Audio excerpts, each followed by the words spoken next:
Really heartfelt sadness goes out to anybody who was live to that 1 or 2 in that last leg. Cheers.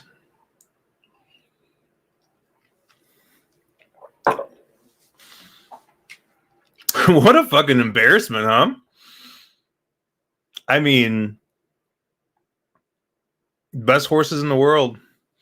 Horses shipping over from overseas, and yeah. And then you get that post-time favorite, which ended up being the 3, who I kind of liked. You know, he was a B for me, but I mean, the 1 and the 2, I had everything keyed through that 1 and the 2. Let's take a look at chat. I know Steven.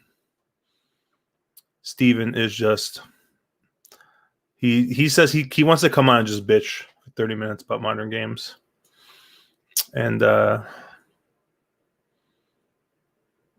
man. Nick's is like, we shouldn't even discuss it. Just go to Saturday. I mean, man. I didn't even, dude, the worst part of all this, right, is because of all the nonsense. I was at a buddy's house, and I was like, hey, I'm going to watch the last race here, and then I'm going to come back home. It was about 20, 25 minutes away. And I had a plan. I was going to stop, grab some food on the way over. Had plenty of time. Had about an hour to get home. Shit gets delayed. So now, not only that, but your boy over here is on fucking college food. I literally grabbed a handful of Cheez-Its. I got a plate of pizza rolls. It's my dinner tonight. Because of those fucking 2 horses. That's my dinner tonight. And that's all I deserve. That's all horse racing deserves. It's fucking Cheez-Its and pizza rolls. Caleb, were you live to anything at that last leg? I was not, no. So I've never been so happy to have not been alive going into a race, because I would have been beside myself. I was just on the phone talking to somebody about that race, and they were bitching up a storm because they had bets going through that, and it's just like, I'm sorry. Like, I don't have the words. I mean, that is, probably the worst, just like, fuck you to the bettors that I've seen in, since the last Kentucky Derby. So it's rough. I'm just like, oh man, Ms. Man, I think, puts it best. He's like, sure glad I watched all those Euro replays. Was alive to the 1, 2, 6, 10, and 14, and he gets to 3 twice. And then we had to watch him win easily.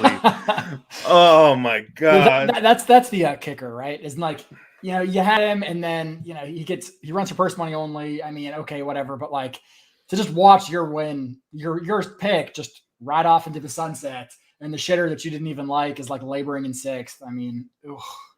Who I was asking, and I'm gonna tag in our boy Brian, but Caleb, who was that? Was it Tributhan that this happened to earlier this year? I know it was a Chad Brown horse.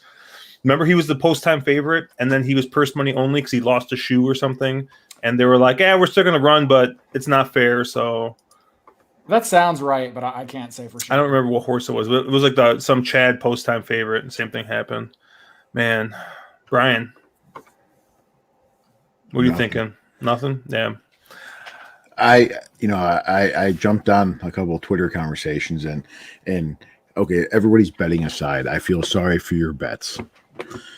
However, you're at the BCBC. You play a $5,000 double Corniche to the 1. Now you're out. Well, you get a Consi. Right. For $2. Did you see what it paid? It paid No. It paid $260. For $2? Yeah. Well, you get your money back. For both the 1 and the 2. I know. It's just. But no, I feel you. I mean, I get a lot of people built their day around that horse. Yeah, but then just to watch the horse win easily, like Mizuman said, like how fucking bitter you got to be, you know? You should have had a $15,000 double, and instead you're sitting there with, oh, I got my money back, and I hit my Breeders' Cup minimum. Yay! That's just. Yeah, and it was one of those races too where it's like, you know, it's not like I say Gamine scratches tomorrow and you end up on Bella Sofia. I think most people would be pretty happy to end up on Bella Sofia if Gamine would be a late scratch for some reason. But like that 3 horse, like I don't think that's a horse a lot of people felt very good about. I mean, the form was spotty. It had like a Monmouth race in there. You know, Gargan doesn't traditionally ship to California or do that well in the Breeders' Cup. I mean, that is not like a default horse that I want to end up on if my top pick's scratched. That's rough. Yeah, I mean, it's just a shitty situation. I mean, John Massey is just, man, John Massey and Road Warrior, like, you know how good it's got to feel to be John Massey or Road Warrior right now? Man, they got to be on cloud 9 right now because they get to sit outside and just watch the entire thing burn, right? Because you know that neither of them had any money on any of these races. They're just here to watch shit just burn down. So, like, man, it's got to feel great to be those guys. I didn't hate Dakota Gold, but, like, I'd like Dakota Gold as an outsider. You know? Like, to get him defaulted as the favorite, like, bad taste. And the worst part is after those 2 scratches, I shifted to the 6, McKinnon, who fucking finishes 3rd. Like, second, well, finished 3rd, I guess. Yeah, you know.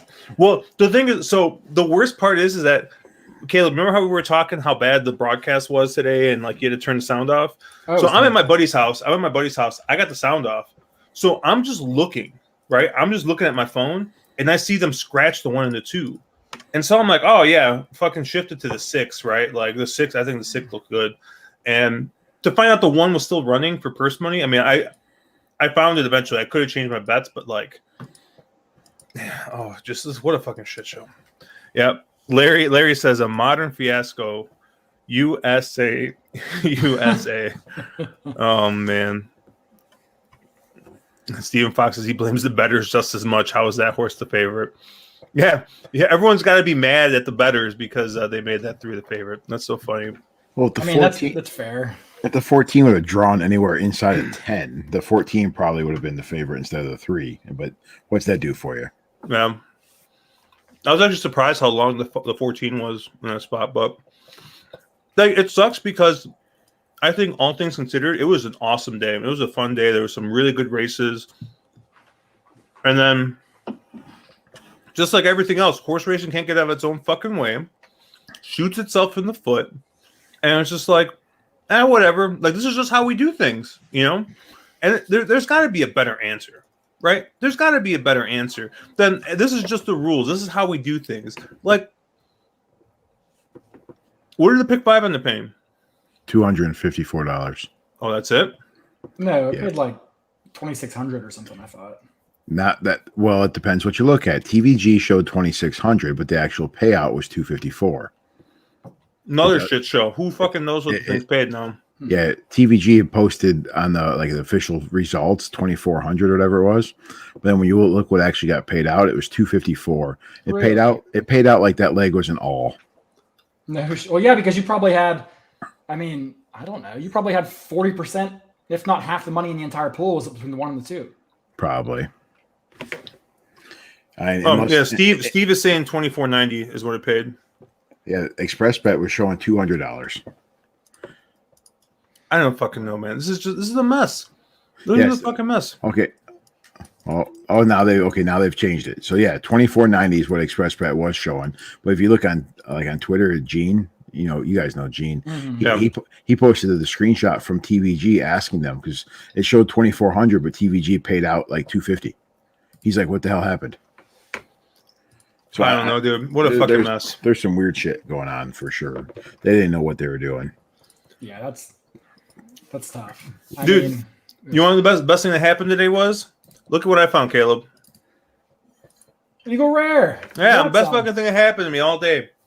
My buddy, I went by my buddy's house who he works for a liquor company. And he was just like, he's like, "Hey, do you want this?" And like he had the bottle and it probably had like maybe like 2 pours out of it. I'm like, "Why did you open it?" And he's like, I wanted some, and then I realized like I have like so much liquor. Like, why do I want this? Do you want it? I was like, yeah, sure, whatever. You only took 2 pours out of it, so. Yeah, man, what a shit show. PDT saying fade eagle rare. Yeah, whatever, man. Let's fucking. I don't know. I will say, I got to give a little props to the gate crew. That was a hard situation for them to be in. They did a good job with that. I mean, kept the horses safe. They got Frankie out of there when things got a little bit hairy. They did a nice job. It's not their fault that the horse was late scratched. I mean, they did everything right. I don't know if that was a steward or a vet or something else. But this is also a good time to talk about Gino's Pizza Rolls. Hungry in a flash? Grab Gino's. Minute and a half in the microwave. Get on stream and be hungry. I'm actually probably about 15, 20 minutes before we end. I'm probably Uber Eats something on the way here. Something to get here. But all right. Let's fucking talk about these races. I don't even have anything ready. Like I don't even fucking have our banners ready or anything. Like whatever. This is a shit show. But the bright side is race 4 should be easy. Let's just do it and move on. All right. Does anybody have anything creative to try and beat Gamine here? Baffert looked good today. His barn's ready. He's going to embarrass the fucking horse racing world. Gamine's a single for me. I've tried to beat Gamine, I think, in every start this year. I just don't think she can lose here. I mean, I think Bella Sophia is a really nice horse, and she's obviously the only one that has a shot at the upset, in my opinion. But I just think Gamine's just still too good. I mean, yeah, after seeing Baffert's horses run today, I don't think I can bet against Gamine. I mean, Baffert, he's making his fuck you to the racing world statement this weekend, it seems like he can't get Derby points and whatever else, and I think he's out there to make a statement. Now, go ahead, Brian. Sorry. It's the only state that hasn't faux banned him. So I mean, this is where he's going to dominate, and good for him. Whatever, make your statement, move on. I guess my question is, Caleb, from a game theory standpoint, and we saw this today in a race. Off the top of my head, I can't remember. Oh, it was the Echo Zulu race, right? The obvious other choice was that 5 horse, the one of my Juju's map. But when you look at the will pays, I mean, the horse was like 3-1, Echo Zulu was like 3-5 or something, and the will pays were only double the amount to Juju's map. I mean, it was a clear second choice, and the matching the board, looked like it was an underlay. Do you think that because of that kind of makes doing like an AC type structure here, or having a saver with Bella Sophia is just not worth it? I think if your saver is to Bella Sophia, it's not worth it. Because like you pointed out, the discrepancy in the win odds between Echo Zulu and Juju's map was 4-5 versus 3-1 or something. But there was only about a 2-1 spread between them in the pick 5 and the pick 4 will pays. So yeah, I think it's probably not worth saving to Bella Sophia. If you want to throw a saver, I mean, I would maybe look at one of the bombs, maybe a horse like Proud Emma, if you think the race falls apart and she can pick him up late. I don't think she can win, but I'm just saying from a game theory perspective, if you want to throw a saver, I wouldn't save with the horse that everyone else is going to have as their second pick. Yeah, I mean, I was thinking about maybe, this early sequence, like I mean, this doesn't really connect to anything, so I was thinking about maybe just being semi-contrarian and singling Bella Sofia and trying to get around Camille that way, but I don't know if it's really going to be worth it. But I don't know. Well, I'm sure I'll zig and zag a little bit on that tomorrow when I'm actually live betting. But there's not really much to talk about in here, especially, I mean, Estelio Talentoso scratched out of here. You got your 2 speed horses. I see Steven talking about how did everyone feel about the dirt bias early in the card, speed collapse on contested paces, late lone speed carried. Any thoughts? And the track seemed fair to me most of the day. I don't know. What do you guys think? I agree. Yeah. Go ahead, Brian. No, I said yeah. There was no particular bias either way. You saw horses close. You saw horses get out and go. I mean, I think the only downside you saw is the few horses that got wide. You didn't really see any ground get making up. A lot of the winners that came late came up the rail. So maybe that's just because they saved ground, or is the rail good? Probably doesn't really matter. Yeah, I think the main track played fair. I mean, they were definitely coming off the pace early in the card. Late in the card, speed held together, but it was also, largely lone speed. So you would expect that to happen. And the only thing I noticed is, a lot of the turf miles today, tough to be drawn outside. Kind of, I think Brian touched on it a little bit. But if you're we saw a lot of good horses. I mean, Dabawi Legend and in the juvenile turf, and then a few others who were drawn wide, and they just were having a lot of trouble getting there today. I mean, pretty much the key trip on the turf today was to stay inside and, save all the ground and look for a seam turn for home. Just looking at chat here real quick. Nick's thinking that you got to note the differences with sprints and routes. And Nick also with a really good point. He's skipping the Gamine race. If he bets Gamine, she's going to be pulled up on the turn and retired. If he plays again, she wins by 5. And then our boy Faust from Discord saying he didn't play too much today. So that's probably good. Who was I telling? I was like, yeah, I'm not going to play a lot today. And I mean, I didn't. I had whatever I had left in my AEW, and I just played that. So I didn't redeposit and fire away more. So I kind of stuck to it. Dennis says play $1 to win on the 6 for me. Jeez. Oh man. But yeah, I don't think there's too much in that race. So let's come on. Let's keep going. Race 5, Breeders' Cup Turf Sprint. This is a real packed race, and I think it really depends on what you think about Golden Powell in this spot. Caleb, this wasn't the race. I know you've looked at this race closely because you were thinking about writing your article this week on this race, but you thought that might be too big of a layup, so you went a little bit crazier in the Latruska race. But what were your thoughts on this one? So I actually did write about this race. I just did it last week. Oh, you did? Okay, my bad. I did it off the pre-entries, and without knowing who was going to end up where, this was the one favorite who I was pretty sure would be a favorite, and I'm pretty sure I knew where he was running. So I did write about him, and I am against Golden Powell here, if that didn't give anything away. I thought he was an outstanding 2-year-old, and I don't think he's really gotten any better. He just, his figures aren't that fast. His last out in the Woodford was actually not fast at all. That was not a very good field. I mean, most of his wins have come in restricted stakes to 2-year-old and 3-year-old horses. And then I think the one time he actually tackled some legitimate company in the Nunthorpe Stakes, he got embarrassed. I mean, he ran 7th by almost 5 lengths. I just don't think he's nearly as good as he's going to get bet. I don't think he'll get 7-2 on this horse. I think he'll probably get 5-2, maybe 2-1 even, maybe. I think this horse takes money. And I do not like Golden Powell in here. The one thing I will say is he has the right run style and the right post to be successful. I mean, he will be the inside drawn speed in this race, which has been just completely ridiculous at Del Mar on these turf sprints. So he has the right setup if he's good enough, but I don't think that he is. So I'm not using Golden Powell. There's 2 horses in this race that I actually love. The first is the 2-horse Emirati Anna.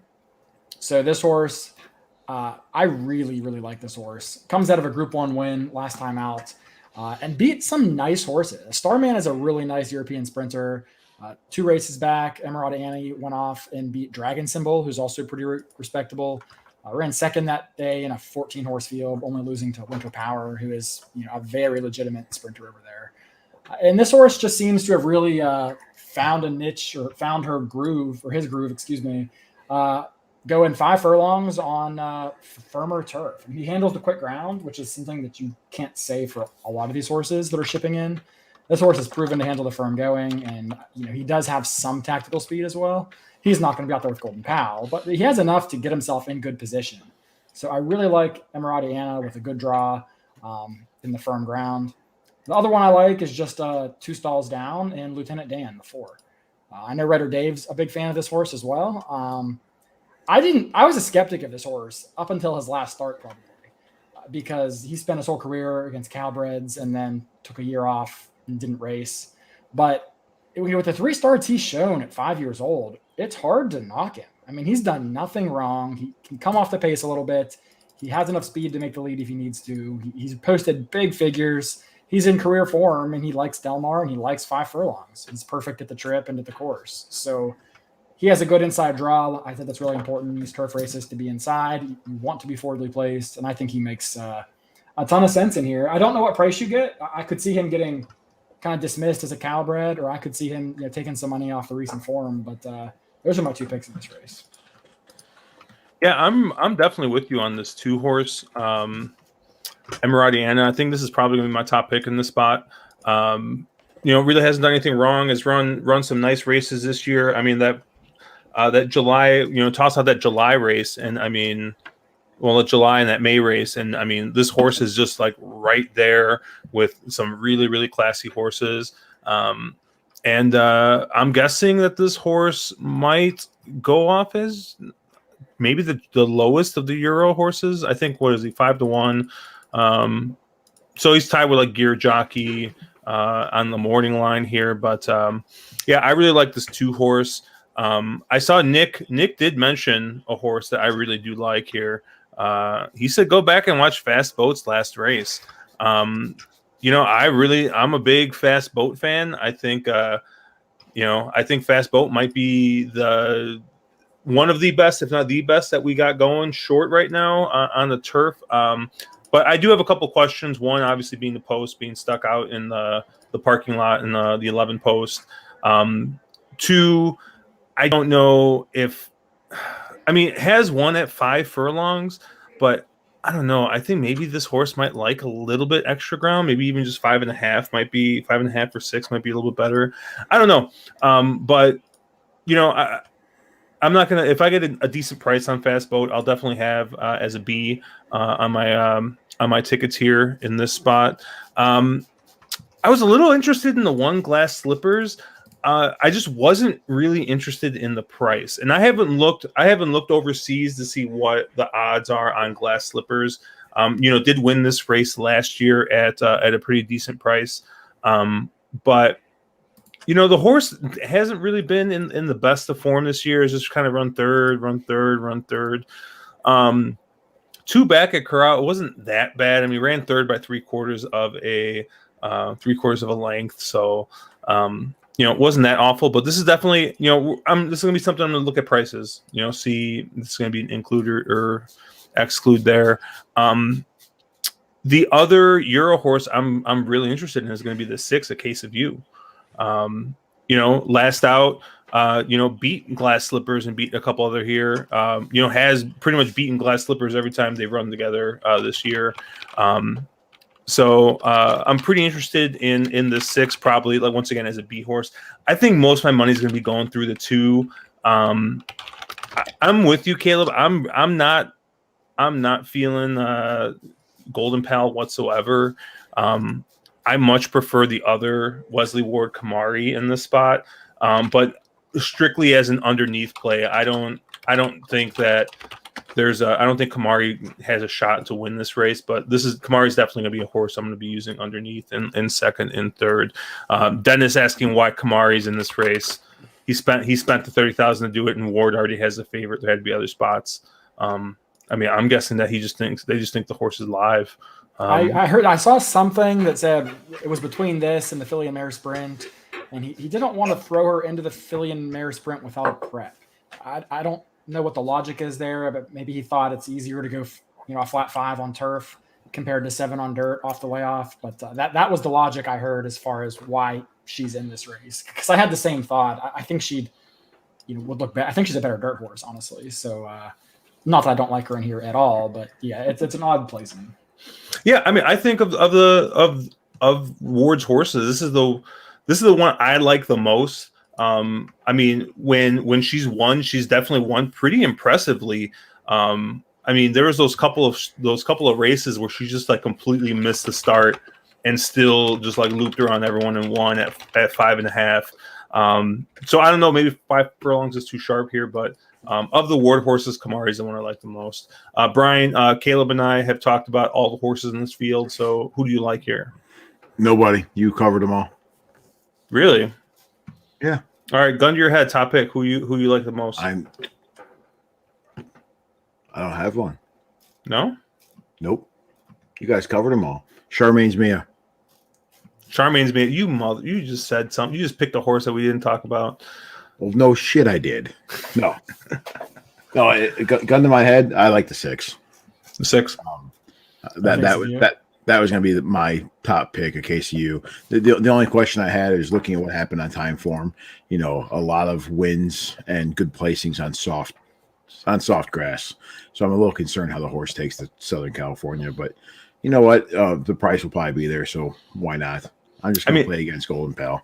Yeah, if you're a time form disciple, then you should probably be all over the 2 and the 6 in the spot.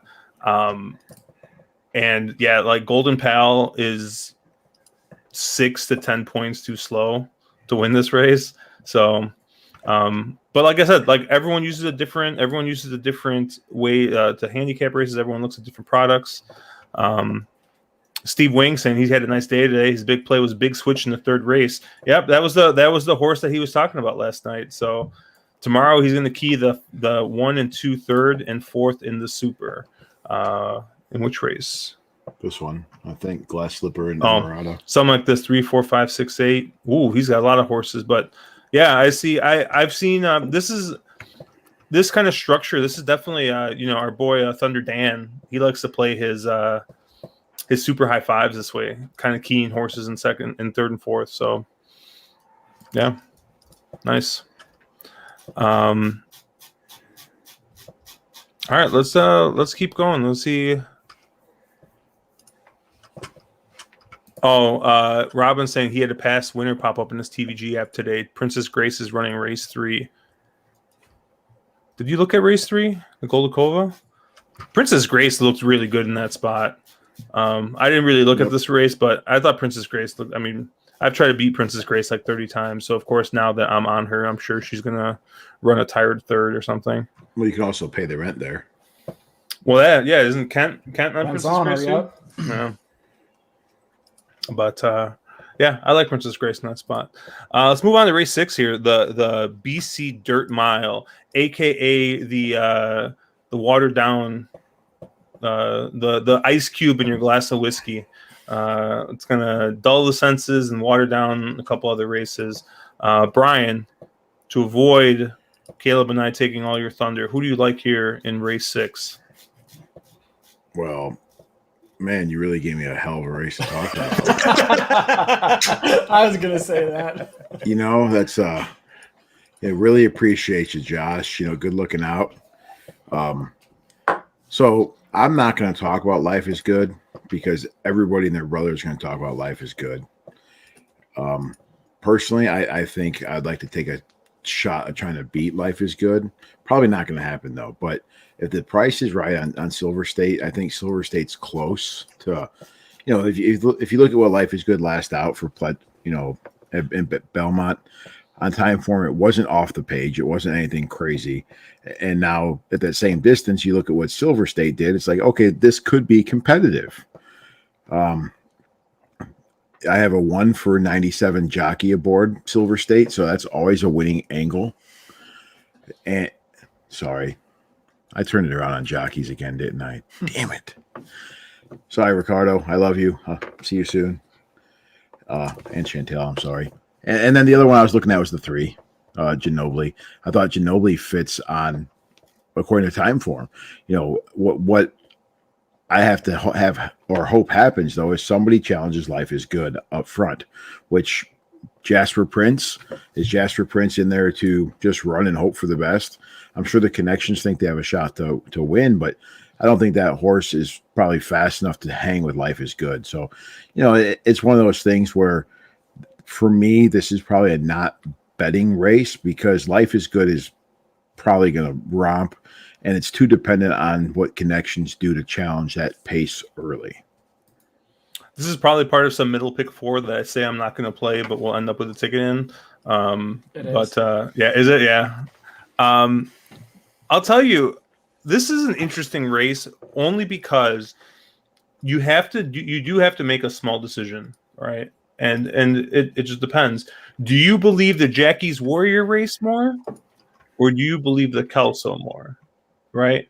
Because if you believe the Kelso more, then I mean, this is a wide open race, right? I mean, Ginobili's run faster at this track. Silver State has run faster, even in losing records or losing efforts. I mean, I don't know. This might be a spot where you play against a horse like Life is Good. Caleb, what are you thinking here? I don't think this is a spot you play against. No? Good, no. So you believe the Jackie's Warrior number? You don't believe? I believe pretty much all of his numbers. His last number maybe is a tad light, but it's not like it's an aberration where he ran in the Jerkins. I mean, his San Felipe was also, he beat the Derby winner by 8 lengths, under wraps. And that was in March of his 3-year-old year. So yeah, I think I said it before. I think Life is Good is perhaps a generational talent here. I think I'm disappointed he's in this race. I don't know why they didn't push him maybe a little more to put him in the Classic. I would have loved to see him tee up against Nick's Go, in Essential Quality and a few others. I would have loved to see that race. Unfortunately, he lays over this field, and I don't think he can lose. Steve Wing actually clarifying his bet was in the Classic, race 12. So we'll I'll make sure we highlight that when we get to the Classic, so people following along want to see what Steve's thinking here. Yeah, I mean, I don't know, man. I hate when horses do this. Like, I mean, that last race is real slow. I don't know. It's gonna put it in the back of my head the entire time. And it's going to be one of those things where, like, if I don't single Life is Good and he wins, I'm going to be like, Josh, you're a fucking idiot. Like, what the fuck are you doing? Like, how did you talk yourself into this? And then when he loses, I'm going to be like, Josh, what the fuck are you doing? Because, of course, then if he loses, I have him single. It's the Nick Feldman situation, right? But, yeah, no, I mean, I was talking with a buddy earlier this week, and I was like, I don't know. I was like, Life is Good looks real good. If you look at that that Jackie's Warrior race, if he would have stayed straight, he would have won. And he's like, I don't think it fucking mattered if he stayed straight or not. Like, he wouldn't have won that race. And I was like, okay, but either way, I mean, I know Caleb, you've been banging on the Life is Good drum since last year, so or early this year. You thought that he was going to be a big Derby horse, so. Yeah, it's a shame that they're only going a mile, but hey, it's Into Mischief, and we all know Into Mischief can't get 10 furlongs. So that's right. Josh, if it makes you feel any better, yesterday Caleb and I talked about Echo Zulu and trying to beat her for like 10 minutes. Oh yeah, I didn't have Echo Zulu anywhere. So go ahead and make that play against Life is Good, and you know what? Tomorrow will just be another day. It'll just be another day. It'll just be another red line on the old Roy tracker for Josh and the old Naira Bets account. For the record, I'm only gambling for purse money tomorrow, so I'll be fine. Yeah, I'm gonna be a late scratch tomorrow. Fucking running for purse money only. I'm gonna be at the OTB, at the bougie OTB. It's got like the $15 drinks. You got to drink the cocktails, the pinky out. So I'll be running for purse money only probably, and probably ordering an Uber as well. You don't have to drink with your pinky out. You don't have to do that. Dude, I just want to have that Szechuan button drink that they got, man.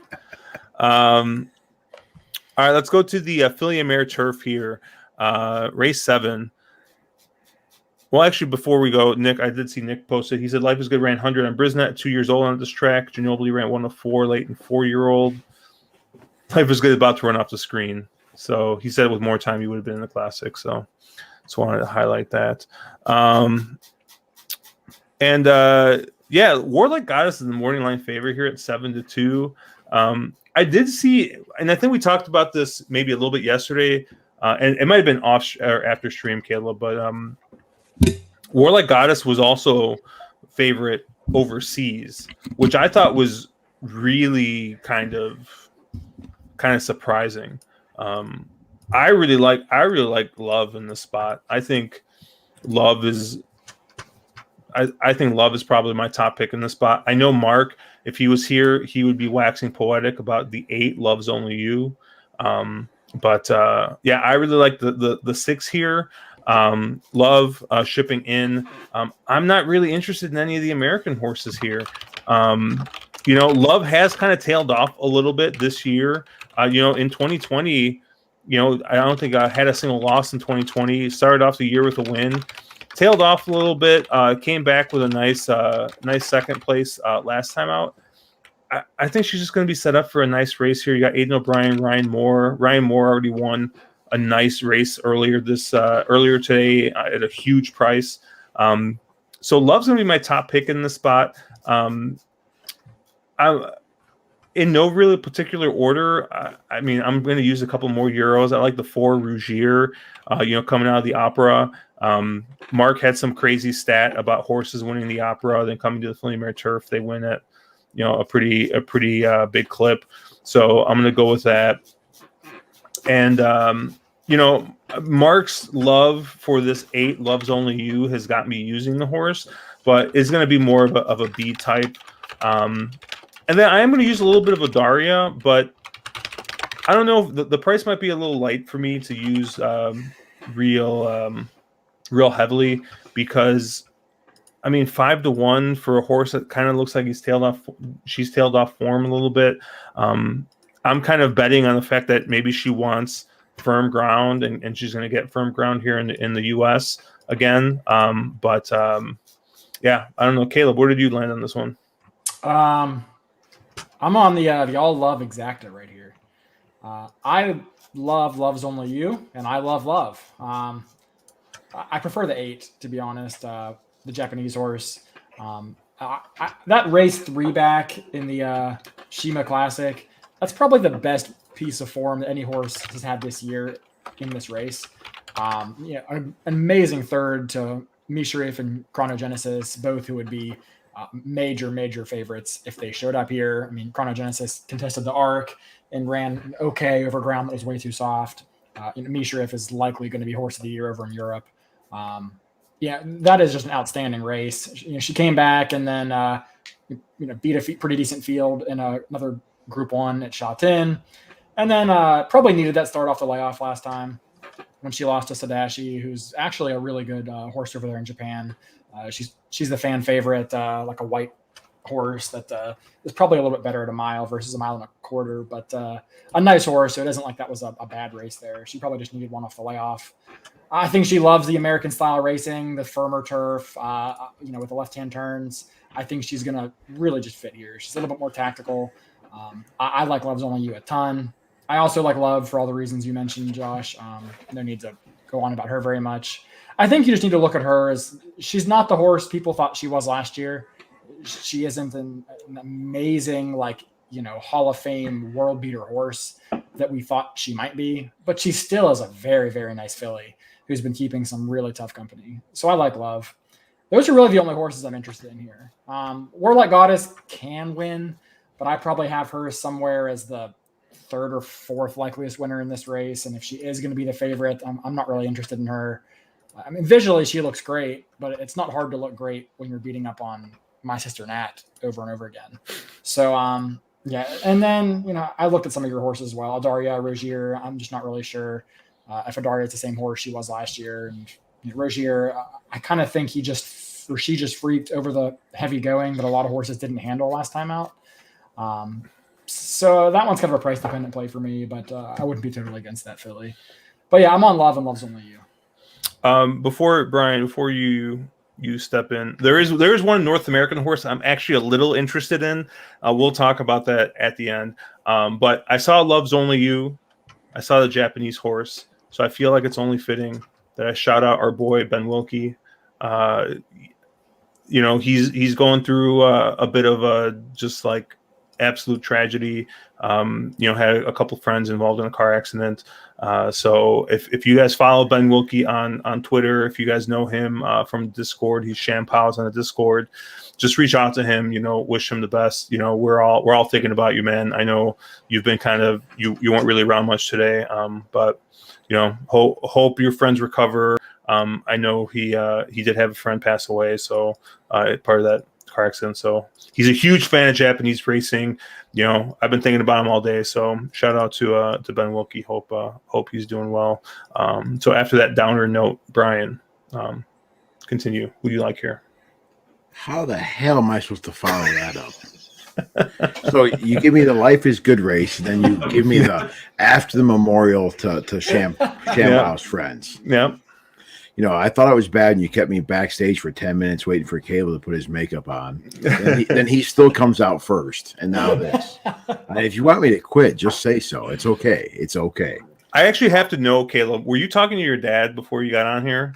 Was he just like ranting? Oh, yes. Yes. Oh, I know he was fired up. He had been fired up because he doesn't know shit about European racing, so he generally just listens to whatever I tell him. And I told him like, listen, Modern Games is the horse here. Like, you want the one, so yeah. All right, Brian, who you got here? I know you're gonna have some off the wall play, and I'm here for it. How's it off the wall? Going to Vegas is not off the wall. That's a two cherry play. That's a two cherry play. Yes. Mark's not here.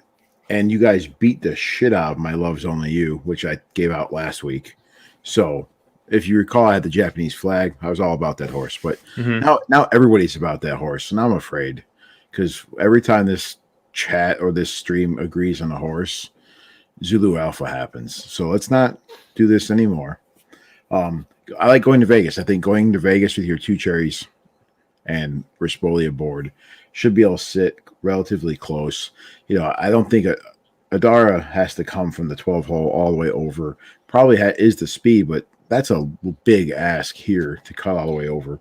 So I think Rispoli and his, being used to the track, being used to the course, and getting the rail won't find himself buried too much. So I'm excited. I think it's a good spot. I think the horse is 12-1 in the morning line, and given the amount of Europeans coming in, I think we see every bit of a 9-1 to going to Vegas, and it's one of those things where do something different. If you guys recall last week, I tried to make an argument for dog tag, and I still probably could, but I'm not going to because that's just going to embarrass myself.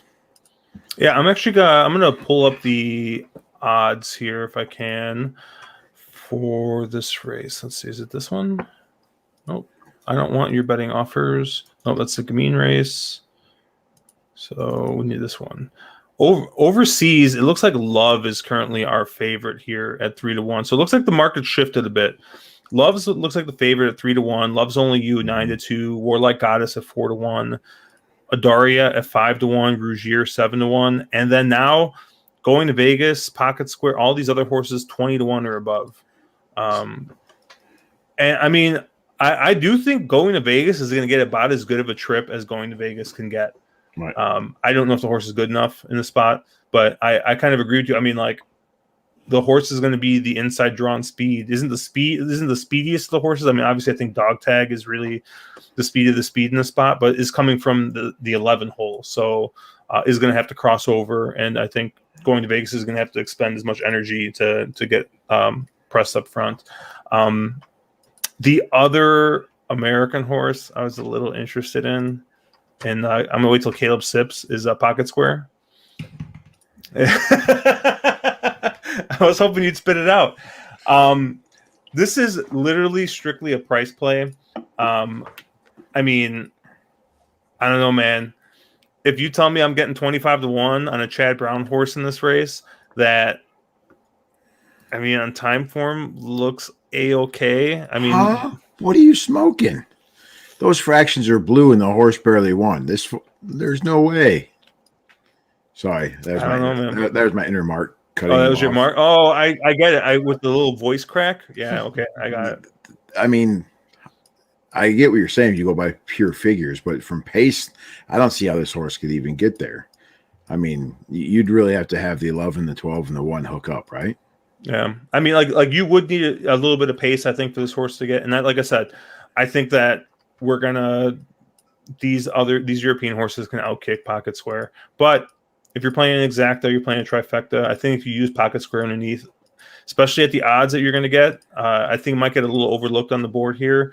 Like I said, overseas, I'm seeing 25 to 1 in some spots. I'm seeing 12 to 1 in other spots. So people don't really know what to do with this 2-horse. So I'm a little interested. We'll see what the price is. We'll see what using Pocket Square underneath is going to give me, but interested. Nick Feldman pointing out Pocket Square is 3-0 with IRAD. Steven saying that our group pick 6 ticket is using Pocket Square.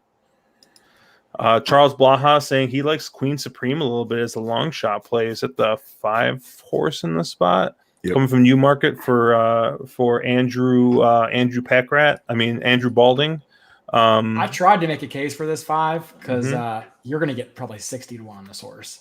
Draw a line to the last one. Yeah, the horse had to ship from South Africa to Newmarket. It had this like horrible quarantine process. Like didn't get to train or anything for like 3 months.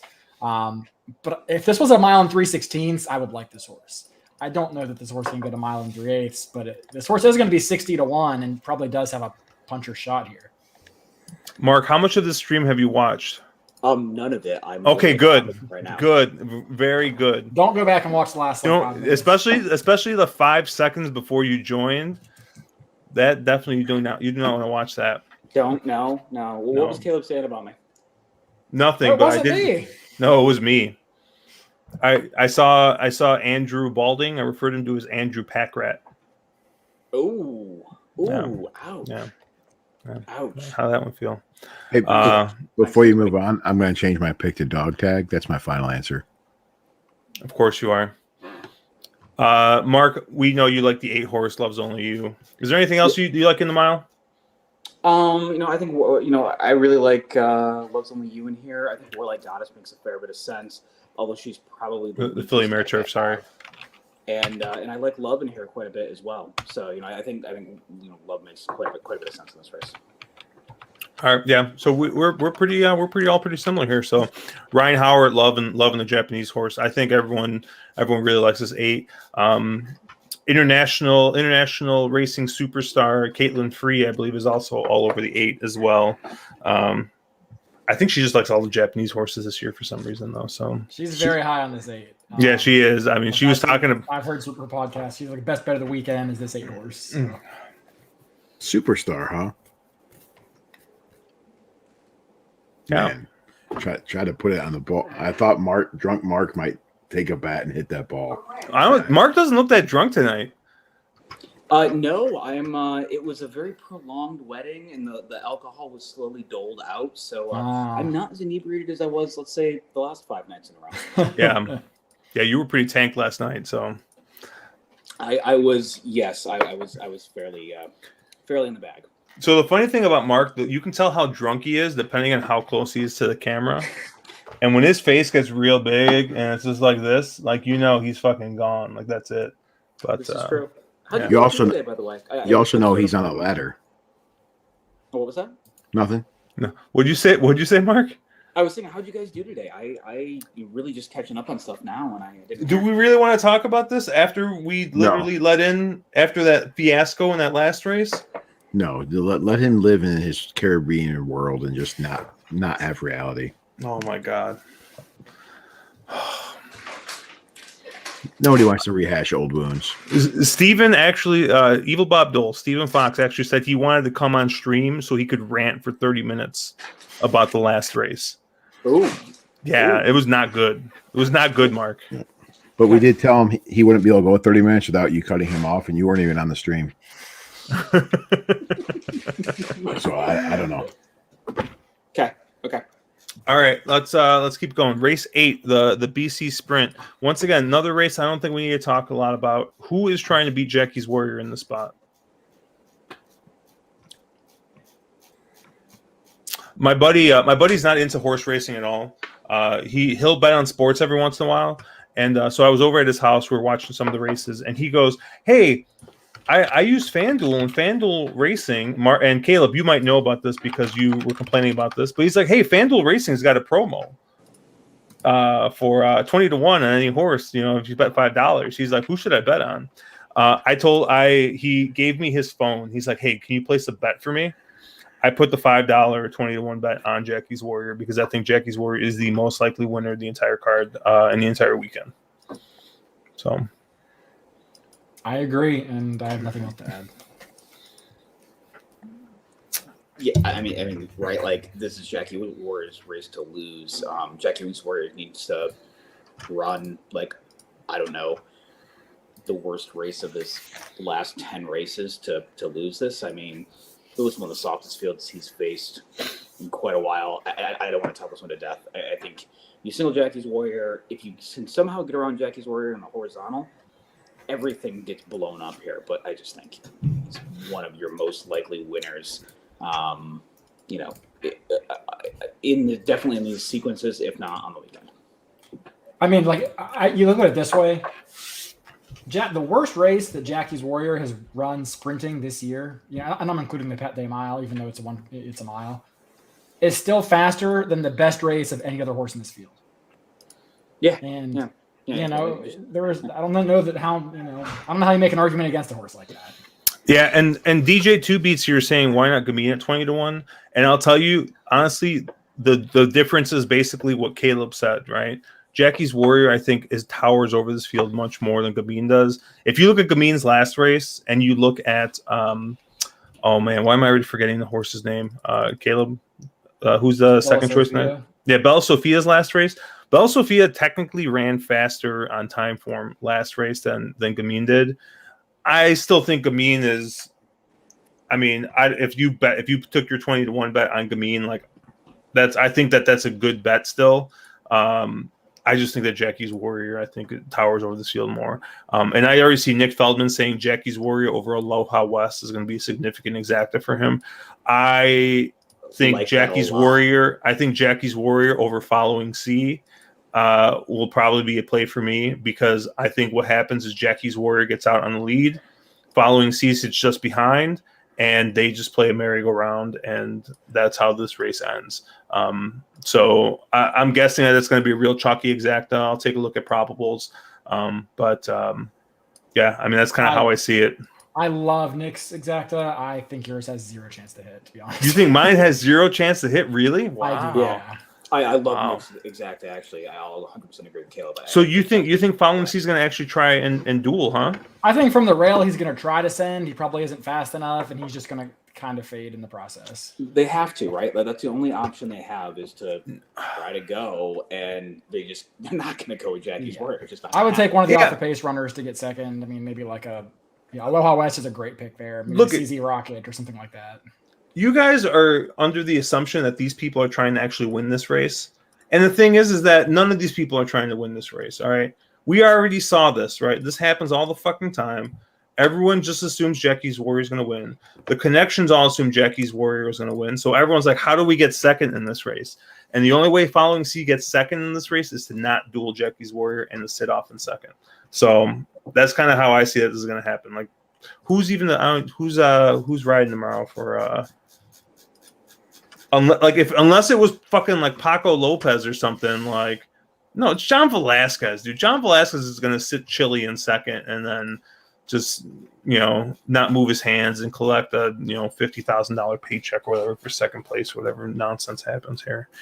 Can I give you my stupid opinion? Yeah, sure, Brian. Because that's what I do.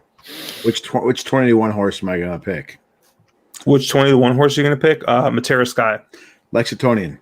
God damn it. You only said that because I said Matera Sky. Yeah, he would have picked the other one no matter what you said. Yeah, exactly. Right? No. So I've got all 9 of my products on Lexingtonian right now. And this horse is on again and off again.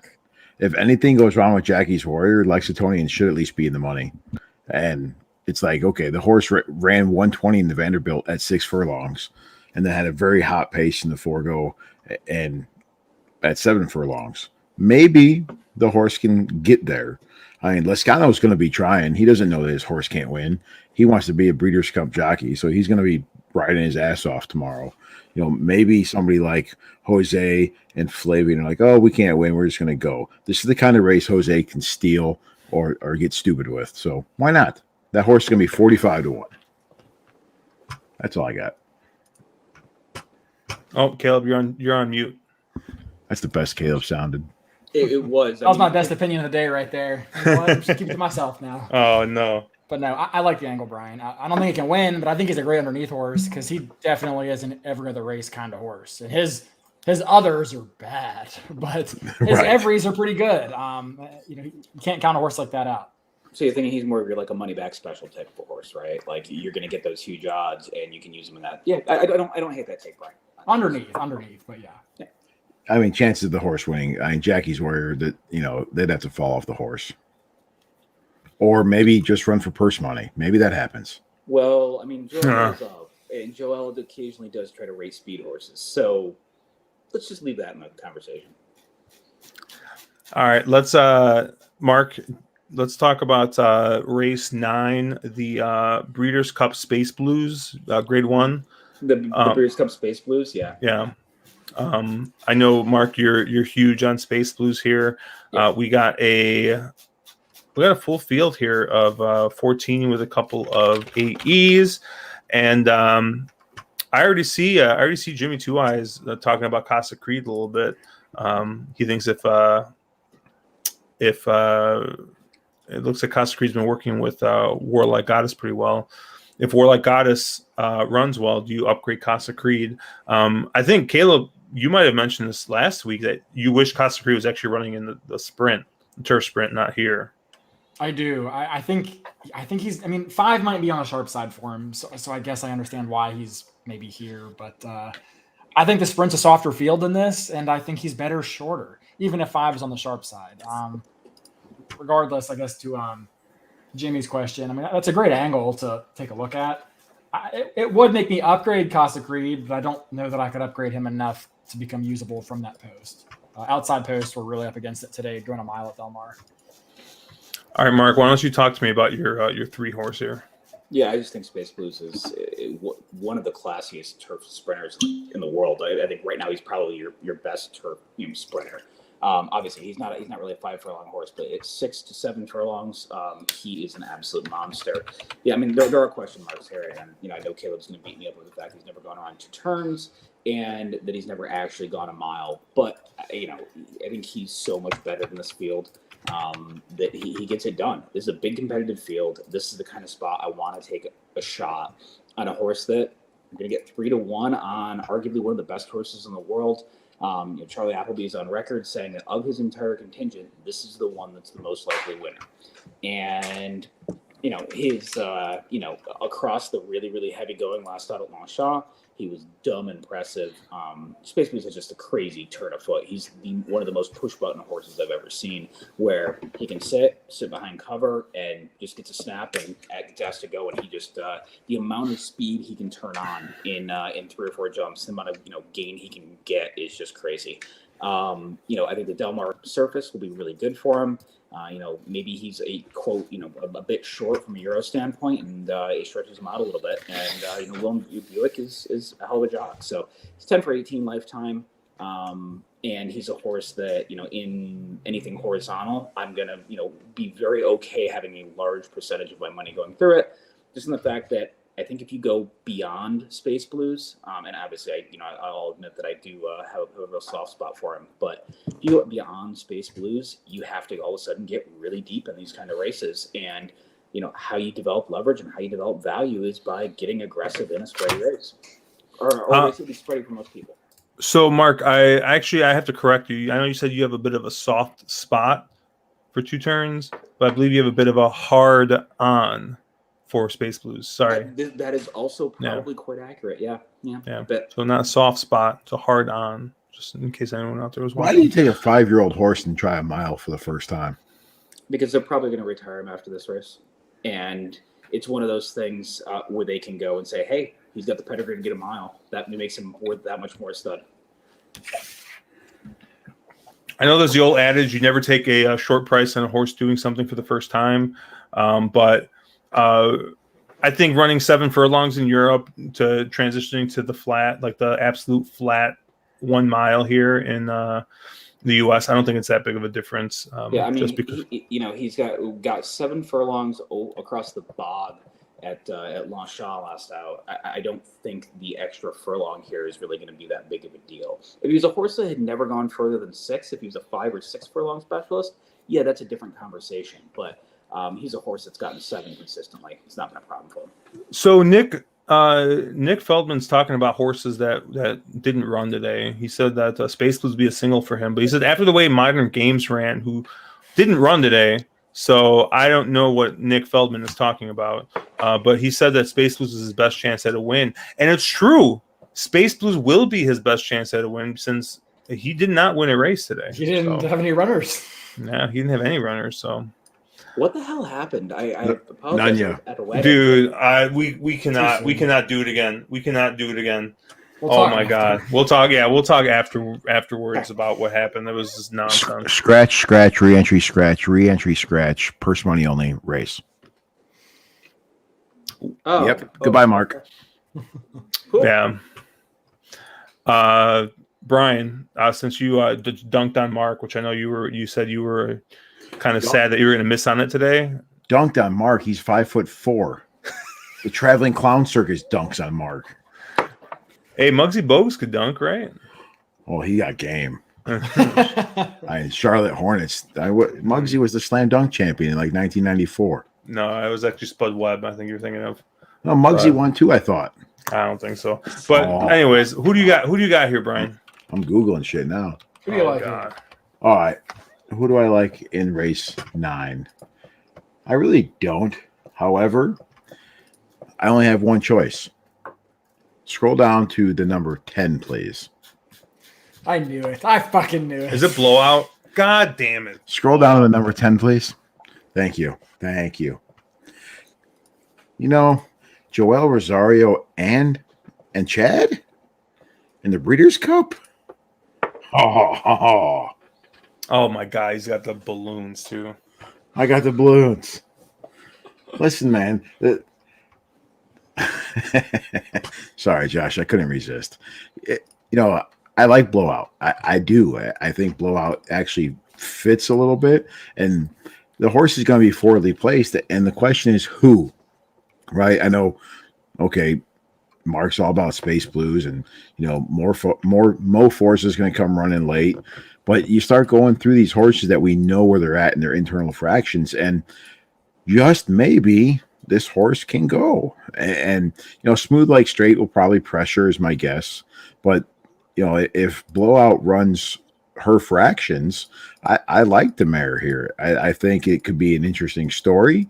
I think it's peak 2021 racing that the mare comes in and beats all these horses, and I'll be okay with it. So I will take Chad Brown at probably what would be double digits with Joel and try for the best. Everybody's going to be on Casa Creed and Ivar and Space Blues. And, I'm going to do something different. I'm going to take the speed horse and see if I can't steal it in California.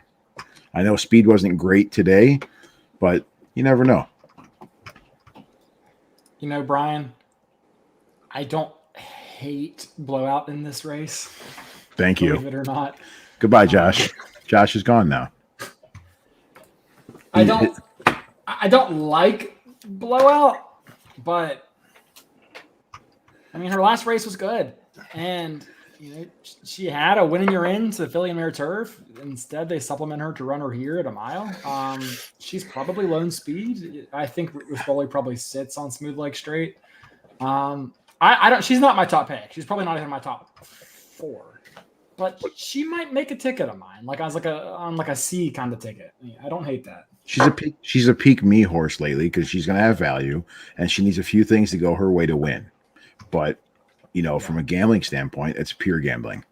So And have you ever seen that movie Freaky Friday, where like the two people change bodies? Hmm. I need to know, is that Terry Knight in Caleb's body? It might be because that is definitely a my dad kind That's of a horse. Terry Knight horse if I've ever seen one. Holy cow! Well, do you want to talk about Gulfstream tomorrow then, Terry? No, he doesn't like Gulfstream. No. We'll talk to Indiana Grand. or, Indiana Grand. Yeah. They're not racing tomorrow. It's Saturday. Oh shoot, he did Belmont today when he was at work. So, yeah, I mean, this is probably like the best race I think of the day. It doesn't necessarily like the best horses, but I think it's the most evenly matched and has the best chance to get a price. I'm not against Space Blues per se. Like, he's a really nice horse, but there are some questions about the distance here. And additionally, he's kind of a horse that, if you look at his record year over year, he kind of starts his campaign in the spring, and then he runs, 4, 5, 6 races, runs a big race, and then disappears for a year. And then he comes back and does the same thing, and he just ran a really big race. He's 5 years old now. He's shipped to a new continent, and he's trying a new distance. I mean, he's certainly the best horse in this field, but I'm kind of curious if he may just not fire his normal shot in this field, just given his typical form cycle the past couple of years, and some of the things he's up against as far as travel and a new distance and new track. So I'm not really against him, but I definitely wouldn't want to single him or have a ton of money going through him because there's a lot of good horses in here. I'll probably be legitimately 6, 7 deep in this race, but the two that I probably like the best would be the 6 Mo Forza. This horse never looks like he's going to win, but somehow always finds a way to win. I mean, he's won races that he did look like he had no shot to win in the last couple. I mean, against slow paces, laboring in the back of the pack, and just finds a way to get his belly down and, get up at the wire. He has figures that fit. Somebody else in the chat mentioned that. And I do think that he makes some sense in here. He loves Del Mar and he loves a mile. So I like Mo Forza. And the other horse that I actually landed on, which probably surprised me as much as anybody else, was the 11 Got Stormy. I've not been a big Stormy fan for a long time, but the more I looked at her, I watched an interview with Mark Cassie, and he mentioned that she's a horse that really likes tight turns. So I kind of went back and looked at her record, and if you toss out some of the Belmont races that have those wide sweeping turns, and you look at tracks that have tighter turns, for example, both of her 4-star Dave efforts on the inner turf at Saratoga, she runs good races on those tracks. Kentucky Downs, obviously not a tight turn. Her last effort, she ran fine, but it didn't really get. That's not the track where she's had her best success, and she was also wide against a pretty strong inside bias that day. I think Got Stormy is going to love the tight turns at Del Mar. I think she's tactical enough to clear from that post. She probably sits about 4th, I think, in this field, and I'm surprisingly, on the Got Stormy train. She does have a win at this track, and I think she's a miler through and through, despite some success sprinting. So those are kind of my 2 top picks here, but I'll be very spread. I don't even know what to say at this point. Caleb's taking Got Stormy. Before I talk through this race a little bit, I'm going to hit chat up a little bit. Trail Mix making sure that we know that Modern Games won purse money in the final race, so he ran. He did run, but he did cost a lot of people money. Robin saying that he thought there was a glitch in the Matrix with your blowout background there. Ryan Howard says Pops and Uncle are betting the house on Got Stormy, so they'll probably be joining the Knights in bankruptcy court after they go broke on this. Nick Feldman liking the Space Blues over In Love, Raging Bull, Pearls Galore, and Blowout. I don't hate that because he did mention a horse that I really like. Of course, Road Warrior likes Blowout, the Chad Brown horse, because Blowout is a Chad Brown horse, right? Yes. Yep. Yeah. Okay. Who was I thinking of? Didn't he have a horse called Dugout too, or was that somebody else? That was another horse that Caleb hated. Was Dugout. I did hate that. Yeah, he hated that horse. Caleb hates a lot of horses. I do hate a lot of horses. It's a long, distinguished list of horses. Oh, Chad Brown Ryan, also used to train a dog couple of races. Oh, he did dog tag. Maybe that's what I was thinking of. Ryan Howard does like Got Stormy. Nick saying, knowing the way this BC has gone, Irad flies home with Raging Bull at 14-1 and wins. What is Raging Bull's currently 20-1 overseas, so yeah, he's not getting a ton of steam here. They are betting this 3 like he can't lose overseas. Currently 2-1 overseas, 9-4 in some spots, but I mean, there's a lot of confidence going in, and if you can get around this 3, you'll get some value. I'm kind of with Caleb. I mean, I really do like this 3, but outside of the 3, I'm a big fan of the 6, Mo Forza. Caleb has already talked about Mo Forza. There's just I don't know what else you say about Mo Forza. Mo Forza is really nice turf miler. Seems to just win. Just win every race, and I know hasn't really gone against the toughest of competition. I mean, has just been beaten up on Smooth Like Straight, who is just a gutless horse that just can't hang on for any reason, and Hit the Road, who is scratched. But right, Hit the Road did scratch, right? You do realize that Smooth Like Straight has never missed the exact at Delmont, right? Yeah, he's never missed the exacta, but the horse doesn't win. Oh, sorry. Let me say it in Mark's term. He hates to get his picture taken. He's 7 of 18. I mean, But in all fairness, a little more high on him. may I recommend using Smooth Like Straight defensively as a B, Josh? Oh God, no! I don't want any piece of Smooth Like Straight. I was a little interested in Mother Earth here. Mother Earth is another one of these Euros that's kind of tailed off form, but if Mother Earth runs her best race, is definitely, I think, there as far as figs are concerned, and I think I'm going to get a decent price on Mother Earth here, and then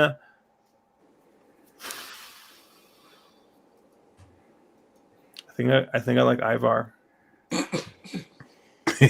don't hate it. If you had a better post, I would be with you. But I think I like Ivar. I mean, look at this. I feel like Caleb here. I feel like Caleb coming back to the well and betting Channel Maker on that negative figure from like 2 years ago, right? But that Shadwell Turf Mile, that figure, I think, wins this race. And Paulo Lobo, I don't know, it just has kind of been, I mean, has been winning some of these stakes races as of late. Now, noted turf jockey Joe Talamo does not exactly give me the utmost of confidence in the spot, but Joe Talamo's ridden this horse, rode this horse in that Shadwell Turf Mile win. So Ivar's going to make some tickets. Ivar will probably be underneath. I was a little interested in the 15 Real Appeal if they drew in. And sorry, am I thinking of the right horse? It Hit the Road, got scratched out, right? yeah. Yeah. So if Real Appeal does race tomorrow and draws in, I'm a little interested in Real Appeal. But I mean, once again, it's going to be out in the parking lot, and that's not worked here. So it's probably going to be more of an underneath play than anything. But honestly, I'm going to have most of my money going through probably the 6 and the 3. I don't know if I'm going to use them evenly yet. But the 6 just, I think, is just going to end up being a value play, because I think this 3 is going to get bet down pretty heavily. But it makes sense that you like Ivar. You usually bet the Argentinian and Chilean horses, and this horse is breaking from Tijuana. So I think you're right where you're in your wheelhouse. And Brazilian, right? Are you on the Brazilian horses too? Brazilian horse, yeah. In all fairness, and you have a good point. If Ivar can overcome a lot, I mean, Ivar ran in right next to In Love, similar figures, and looked good. But that's a horrible post, and he's going to have a lot of traffic to deal with. Steven saying Order of Australia drew in last year too. Remember how that went? And yeah, he's saying that Real Appeal will be in. Stephen Fox saying 2 easiest ways to get value: catch a price or be skinny and be right. I haven't been skinny or right in forever. Raging Bull was keeping up with domestic spending and works, so that's something no instant. And Charles also likes Ivar, so shout out to Charles Blaha. Me and him will both end up in the unemployment line. Does that mean Raging Bull's going to scratch tomorrow if they're working out together? Why would he scratch? Oh, because domestic spending scratched. Yeah. Oh man. Come on, man. I'm trying here. Tough All crowd, right. Brian.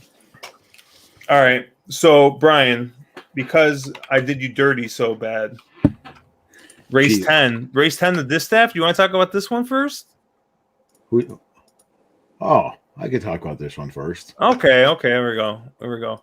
So the distaff, right? We're going to mile and 8th. We got a short price favorite here in Latruska, the 6th at 8-5 on the morning line. Brian, who do you like here? I think we should play against Latruska. You know, Coots is not going to be happy. That's his horse of the year, although Ed may disagree.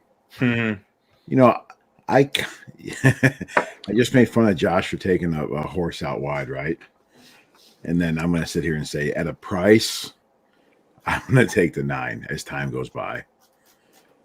And for You're one taking reason, the Baffert horse, you motherfucker. of course, I'm taking the Baffert horse. We're in California. He's proving to the racing world he's at a price. You know, he's him. How can you not take a Baffert horse out there? I mean, it's a dirt race. It's a mile and an 1/8. You know, I don't want to like the Baffert horse, but if this horse goes off anywhere near 15-1, holy shit. I mean, that's just nuts. Latruska is probably going to win, but, you know, it's one of those things. Okay, this horologist pressure. Junior Alvarado is on horologist. What happens there? How does Irad have to overcome? You know, there's a lot of questions around there. And then, you know, you look at what, as time goes by, did in the last out in the Zenyatta. Sure, it was against a bit lighter company, right? But you look at the whole body of work and the way this horse has been running this year, it would not surprise me if she pops off some kinds of huge number on time form, you know, another 122 or something, and can win this race. Latruska's last victory in the Spinster wasn't all that. I say that, right? She went wire to wire. It was a nice race. And I'm not trying to downplay it. It's just the figure didn't come back like, oh, this is insane. This is crazy. It's not off the page. So as time goes by, can run that fast. And then I like Royal Flag. I know I took a Baffert on dirt and then I take a Chad on dirt with Joel. I'm sorry. But Royal Flag's figures fit here too. And you know, it should be one of those things where if horologist pressures Latruska, I think the 9 and the 2 are the benefactors. And the question is, how far back does Joel go with Royal Flag? This isn't a huge field of 11 horses, and there's probably only going to be like 9 in the way. But this is the kind of race that if Latruska, you know, doesn't feel like going, or Irad gets involved early, or something stupid happens, why not? I think that you want to be forwardly placed, so that's why I put the 9 on top of the 2. I think the 9 will be closer. That's all I got. Yeah, I actually really like the 2. I really like Royal Flag in this spot. Royal Flag is probably going to be my top pick in this race. You know, man, 2 back. If Royal Flag doesn't find as much trouble as Royal Flag found in that race, I think Royal Flag wins that race. And then came back and won the Beldame pretty convincingly. So I really like Royal Flag in this spot. I'm going to have a significant amount of my money going through Royal Flag. And I'm only using one other horse, and I know Caleb's going to roll his eyes, but the only other horse I'm using in this spot is Clairiere. So I'm using Clairiere coming off the pace. I mean, Horologist has got to go. And you guys know how big of a Horologist fan I am. I love Horologist. And she's got no shot in this race because she's going to be pace compromised. Latruska has got to go. And Latruska's got to go just like, you know, the Knights when they showed up at the wrong spot at Keeneland and they were told they got to go. And She Dares the Devil has got to go. And She Dares the Devil is not going to have Latruska just, you know, being like, hey, go ahead and have the free lead because Rosario's not aboard Latruska. I mean, I see this melting down, and I think the way that Del Mar played today, that you are going to be able to get an off the pace runner. So I'm going to put all my eggs in the off the pace horse in this spot. I'm going to use the 5 as a B, Clairiere, and I'm really going to be pressing on this 2 Royal Flag in this spot. Caleb. Yeah, so I really agree with generally with both of you. I mean, I have no interest in as time goes by, but I do like Royal Flag quite a bit. I do like Clariere a little bit. To me, Clariere and Malafat are very similar, and one of them is 3 times the price. I think early in the season, Malafat was a better horse than Clariere, but I think Clariere has kind of narrowed that gap, and I don't know that Malafat's really gotten much faster. So, I mean, I know Ricardo's having a tough stretch right now, but Clariere does interest me for sure. I see the race similar to you, Josh. I think the pace gets pretty contested. I'm not sure what She Dares the Devil does. That's what scares me. For the way I'm going to bet the race, I hope she sends, but I'm afraid we're going to get a Juju's Map kind of ride on She Dares the Devil, where she just kind of rates and lets the other speed go. But I think there's enough other speed between Horologist and Private Mission that I don't think Petruska gets anything too slow or too loose. So yeah, I like the horses that y'all have kind of talked about, and then I kind of want to throw up just saying this. Something's wrong with me. I'm taking Got Stormy. I don't hate Blowout, and I'm about to take Dunbar Road here in the distaff. God Holy damn. shit! What's Oh. wrong with you? Do you have a fever? Yeah.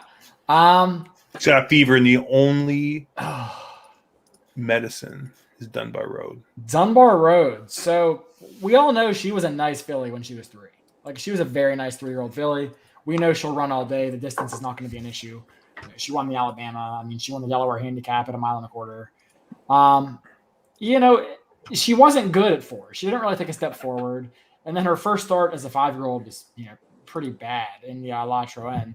But after that, she has subtly moved forward in each of those 3 starts this summer. 2 of which at Saratoga. I mean, if you've watched any Saratoga at all, the 1.125 races were just absolutely dominated on the lead. You pretty much exclusively won by horses that were first or second at the second call. She didn't really get that close to some of the competition in the Shuvi. She did better in the Personal Ensign, where she was in a blanket finish for a photo in second, which she lost and ended up getting 4th. But then she turned the tables on Bonnie South and beat her by 2.5 lengths in the next start in the Spinster. I mean, yeah, she didn't beat Latruska, but Latruska was totally loose by herself that day. And I think I love her form cycle coming into this. I really think she's coming up to a new top, and she does need a new top to contend here. There's no doubt about that. But she's inching forward. She has signs indicating she's going to move forward, and I don't know. I can't shake the feeling. I just think she runs a good race. I mean, I don't know if she could actually outright win, but I'm going to have her on some tickets, and I think she's sitting on a good effort here. Yeah. Oh, Mark's still here. Yeah, I am still here. I in the Caribbean internet is holding out at the moment. So, I think Latruska is your most likely winner in here. I think I'm not going to say anything crazy creative here, but there's the whole conversation. Her last work came up pretty damn soft, and she got basically outworked by a 2-year-old. So there's definitely some Latruska sort of, I don't know, question marks there. She's won her last 5 in a row. She's been ultra impressive, but she isn't that much faster on paper than a lot of others in here. And I thought She Shared the Devil was an extremely interesting horse in this spot. Horse that on figures I'm looking at is just as fast as Latruska, and I think she makes a lot of sense, and in here as well as one that I want almost as much money going through as Latruska at 3 or 4 times the price. Another horse that no one has talked about that I'll kind of hop on for a second. Caleb brought up Dunbar Road, and Dunbar Road was a very different horse with Flavien Prat up. But I noticed, and I ran into Chad after the Personal Ensign, and he was over the moon with the ride that Flavien had done on Dunbar. Coming from a little bit further out of it, just seemed to really kind of get the horse. But I noticed that Flavien's not here, and he hopped off to get on the one horse, Private Mission, the other Baffer. And I sort of wonder, is Private Mission here really, really well meant? Is that the kind of horse that, I don't know, is a little sneaky? So I definitely do want a fair bit of Private Mission in here as well. Isn't that just Flavian keeping his paychecks hot in California by going to Baffert? My assumption is that it's Breeders' Cup. and he's going to go to the horse that he thinks he has the best chance of winning on, especially when you're talking something like this, $2 million race. His stake in here is massive. I understand, yeah, he's probably trying to keep, Bob happy, but if he thought he had a better shot on Dunbar, wouldn't he land there? Especially because Chad gives Pratt quite a few mounts. I look at it as Dunbar's gone against Latruska 3 or 4 times now, right? Mm-hmm. And hasn't been able to beat Latruska. Private Mission, this is a new competitor, It's a fresh face. Yeah. New challenger in the ring. Let's see what happens. I get why he's there. He's also been on her recently. Yep. No, and I mean, what's the race flow that Private Mission wins this race, though? I mean, from the rail draw as a horse that probably needs the lead, how does that horse win? Horologist and Latruska clash in the first turn, and Private Mission draws off. That's the only way, right? Private Mission sets 22 and 45 fractions, and for some reason doesn't show any signs of slowing down. 3 breaks in the stretch. Yeah, that's probably the only way, because I can't see this horse getting the lead over Latruska, nor can I see this horse outdueling Latruska and putting her away. I know on figures she looks good. From a racing flow perspective, I can't see a path where Private Mission can win. There's no way a Baffert horse will re-break it in the stretch. You guys are crazy. Never happens, ever. No.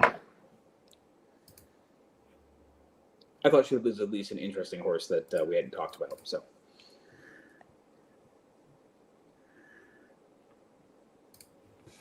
It got quiet. It get really quiet.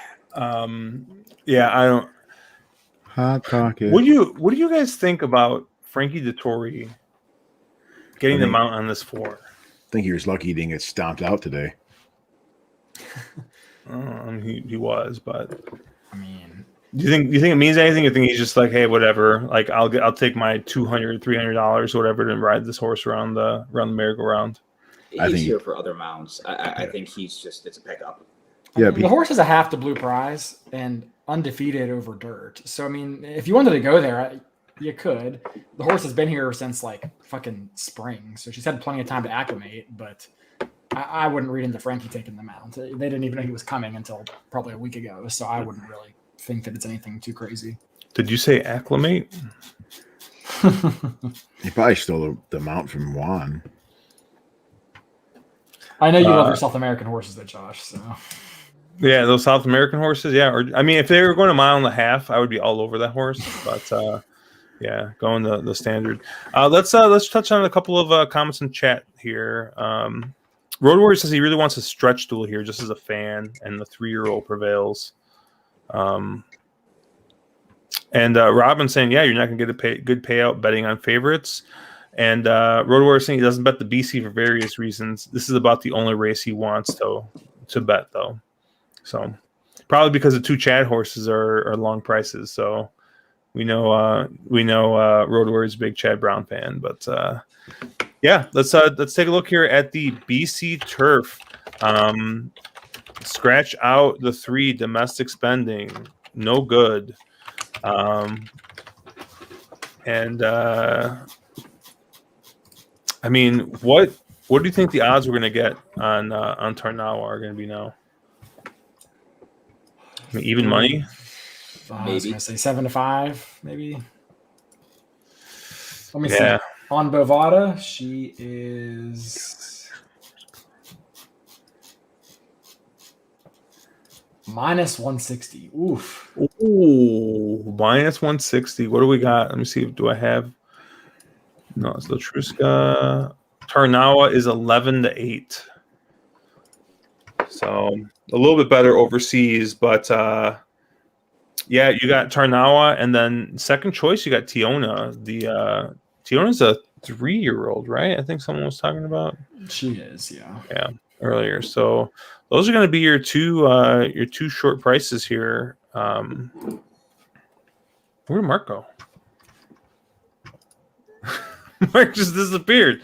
We'll come back. Fuck? Yeah, we'll come back to Mark. Dropped his internet again, huh? Yeah, honestly, I mean, I really like Tarnawa in the spot. I'm not going to get super creative. I think Tarnawa is kind of just towers over this field in class, speed figures. Caribbean Internet finally struck finally. But I think Tarnawa is just, I mean, so much better than the rest of this field. Like, this is probably my second most likely winner on the entire card. There are a couple other horses in the spot that I am a little interested in. Most notably, the 7 Walton Street. I'm a little interested in more of a price play. But, James Doyle is going to be riding here for Charles Appleby. Frankie Dettori rode this horse last time out, won the Canadian International at a real short price. So horse has already been over here in North America for a little bit since September. So, not really worried too much about the shipping angle. And, James Doyle rides for Godolphin. I mean, he's like their first call rider overseas. So him getting aboard here instead of Frankie's not really like anything to worry about here. But I'm interested in Walton Street. I think I'm going to get a decent enough price to kind of use as a B. He's looking like about 9-1. Between 15-2 and 9-1 overseas. The other horse I did like in this spot, and this is definitely a long shot play, is going to be the 14 Japan. And I'm going to tell you, I'm betting Japan based off of that Sword Dancer. Still looking back, 2 back races. I don't know what happened last race. I'm going to put a line through last race, but 2 back. I mean, Japan just did not have an ideal trip and still almost won and lost to Gufo there. And I'm going back to the Japan. Well, I'm going to get too good of a price here, I think, to ignore. I'm looking overseas. I'm looking at 20-1 and better. That's what we got in the morning line. So definitely going to be in exactas and trifectas underneath, and I'll probably have some type of win money on Japan at a long price. Caleb, you were shaking your head. You hate everything except for Tarnawa here, don't you? I do. Japan has 0 chance in this race. Tarnawa should crush this field. I don't see how she loses. Also, since I like correcting people, typically William Buick gets first call. So the fact that neither him nor Dettori end up on Walton Street is a little bit telling to me. But yeah, I think Tarnawa crushes this field. The only other horse I thought had a shot was Domestic Spending, and with him scratching, nobody in here interests me beyond that. So to me it's Tarnawa, and it's pretty easy. I was pretty sad Domestic Spending scratched out because I thought he was, as you like to call Caleb, a takeout reducer. I mean, I can't bet that horse back after that Arlington Million, no way. Or sorry, the Arlington on sale budget 600,000. Arlington buy one get one special. Yeah, the buy one get one special. Mark, what are you thinking here? I'm pretty similar to you, Josh. Honestly, I like Tarnawa the most here. I think a couple scratches inside. Move her post in a bit. I think she's coming out of the 10 hole now. I think there were 3 scratches inside. So, it gives her a lot better shot. Should get her a lot better trip. She's the best horse in the race. I mean, there's no arguing about that. The only thing you have to say is, does she have trip troubles because of the draw? And, if she does, I do like Walton Street. Again, Appleby's on record saying that that if Tarnawa runs a race, that, Walton Street's just not as good as Tarnawa. But there's always that chance that she has some trip trouble. I think those are the 2 most likelies. I'm not going to get super crazy creative. I can make a case for a lot of horses in here. Maybe not Japan, but a lot of horses in here. And there's some interesting ways you could go here. But I think most of my money I want going through Tarnawa and Walton Street. Brian, What up? who do you like here? Oh, I wasn't paying attention. Good. Trib Hoovan. Jesus. I don't even know what post position Tributhan is because 5. I didn't even look at this horse. I thought for 5. sure you're going to pick Channel Maker. I really did. Well, I've got Channel Maker underneath. I don't think Channel Maker can get there. I think the 416 exacta, about 180 for 2. That's what I'm looking for. And that might be a little light. I'm going to go with what I know. And this horse seems to be sitting on something that could pop, maybe. I went to the squares and circles, and I like where the horse is. I'm laughing because if you guys use squares and circles, you know it's a straight line. It's a 1.5 mile race, but it's one of those things where it's Ched, and just like I took Baffert because it's Baffert in California, it's Chad on turf on a big day, and I know the Europeans are probably more likely to win, but it's hard for me to ignore the fact that it's Chad. Sure, Jose's in the mount, and we lost Flavian, but you know, before he got gelded and with the ultimate equipment change, he did win, and you know, according to time form, the figures aren't horrible. I mean, 120s, you got Walton Street running some 121s, you know, Caleb's horse runs 130. So I need some help, but at 20-1, that's again one of those things that I say maybe they're smart enough, and you figure between the 5 and the 6, maybe Jose puts the horse in a good spot and can get out there and do something stupid. Introduce California to New York riding or something. I don't know. This is a weird question, but do you know if Ryan Moore's first call is Japan or Bolshoi Ballet? Does it matter? Does it matter, really? No, doesn't really matter. I would guess he goes to Bolshoi Ballet. You think so? By the way, I just Googled and I realized the horse that we were talking about was Value Proposition. That's the one that lost the front shoe, and then Flavius ended up winning that race. Come back to that. I was over it for a minute, and you got to bring that back up. Yeah, since we want to talk about that happening this year. So, Brian, I know you like to be a little contrarian, and I know you like horses with every other pattern, but you take a look at Broom, the 8. So, you're talking a horse that can run high 120 figs, horse at your 20-1 morning line with Aiden O'Brien and Frankie Dettori up, and a horse that has a distinct every other pattern, and this is the every. I thought Broom in here, if you want to make a case for a price, it gets a great draw as well. I thought Broom was very interesting. No, Broom is very interesting. What threw me off there was the surface, right? So you look at what Broom did at Ascot on firm, you know, 4th by 9.5, you know, but most of the best races have been on softer turf. And from what I understand, Del Mar's turf is not playing soft. So it's one of those things where I'll fade just because I don't think the course is perfect for the horse, who shows a bit of being finicky, if you will. Okay. No, I thought that Pruflois over firm in 1.5 miles was a pretty good race. But again, European firm versus firm we have here. If that's your case, I respect that. Now, in fairness, in that race, Brian, that you were talking about, did get beat by Dayar, Mishrif, and Love.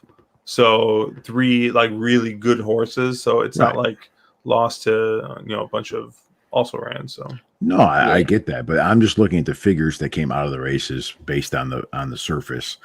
Do I think if I was playing a superfecta and I put the 5 on top, I think I have the 8 in the 3rd and 4th spot.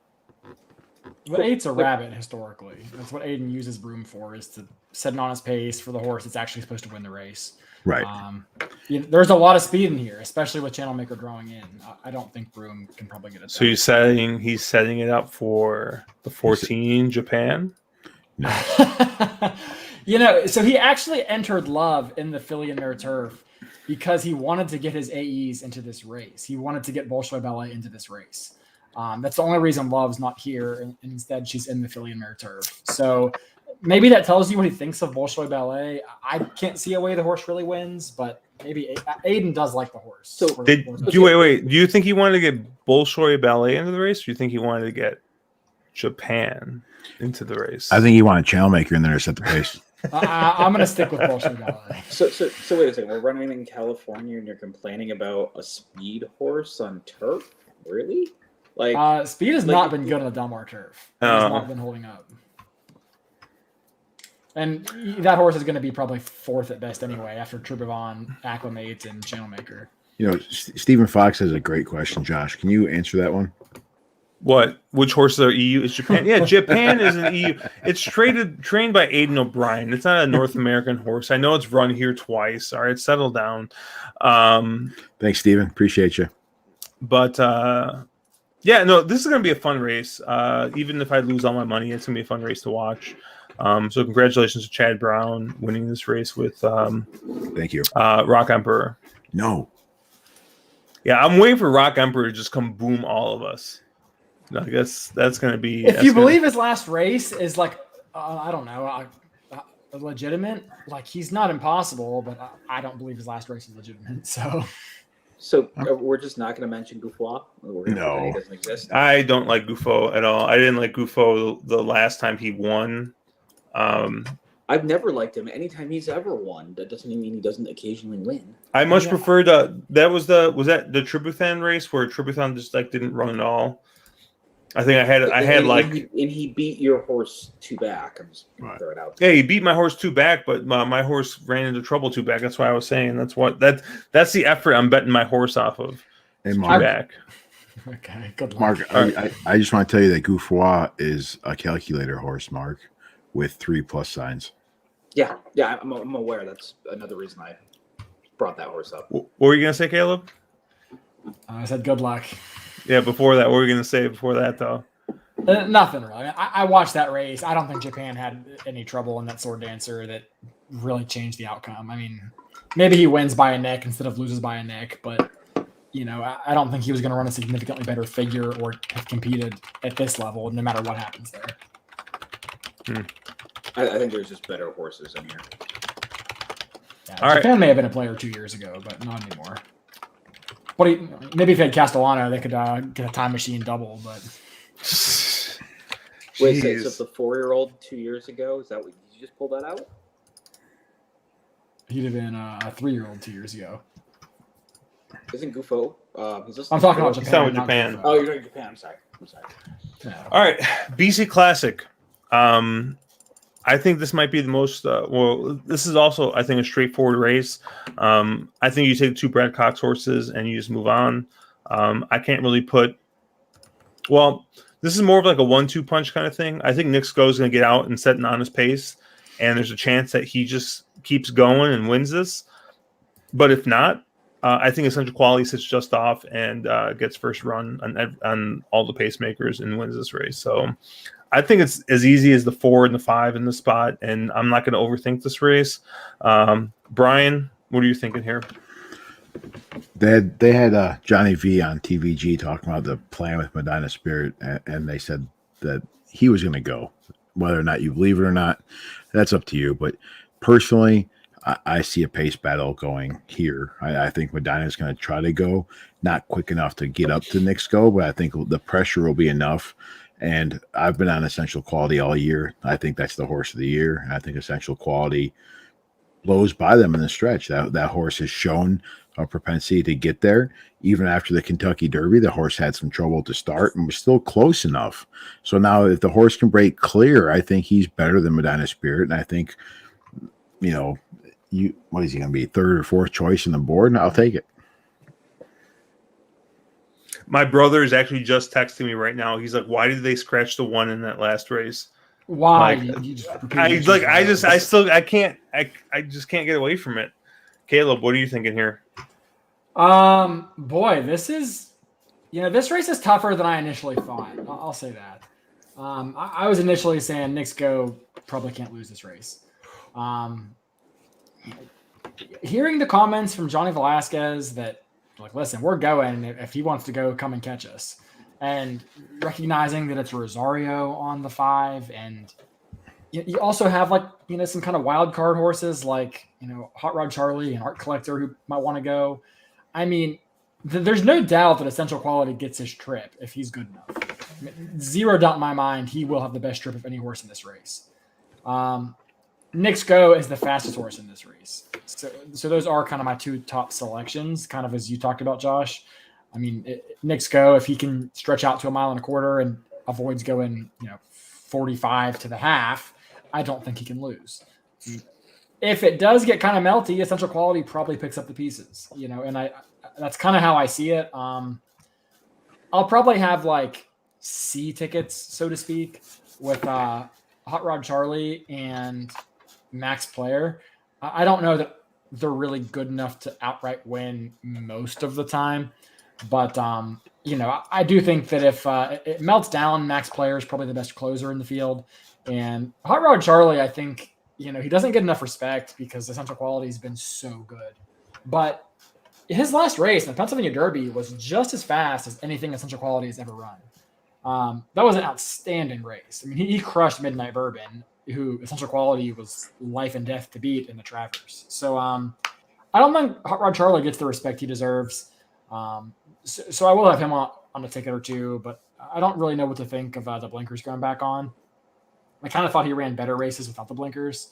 So I don't know if they're going to make him go to the lead. I hate that tactics. I don't know what the idea is here, but it's a tougher race than I thought, honestly. I mean, Knicks Go and Essential Quality are your most likely winners, but there's probably about 5 horses in here who wouldn't surprise me to win.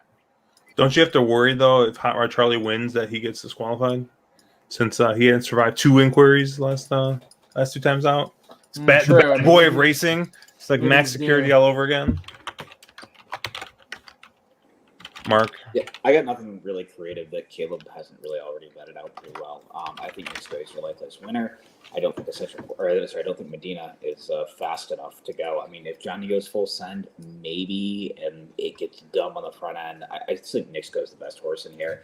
And I think if this, if for some reason a weird speed duel does, happen, I think Hot Rod Charlie, especially after that last effort, he's going to kind of set that pocket trip. It can be a little bit off and maybe pick up the pieces if it does come apart. So nothing crazy here, and I'm not trying to reinvent the wheel this race.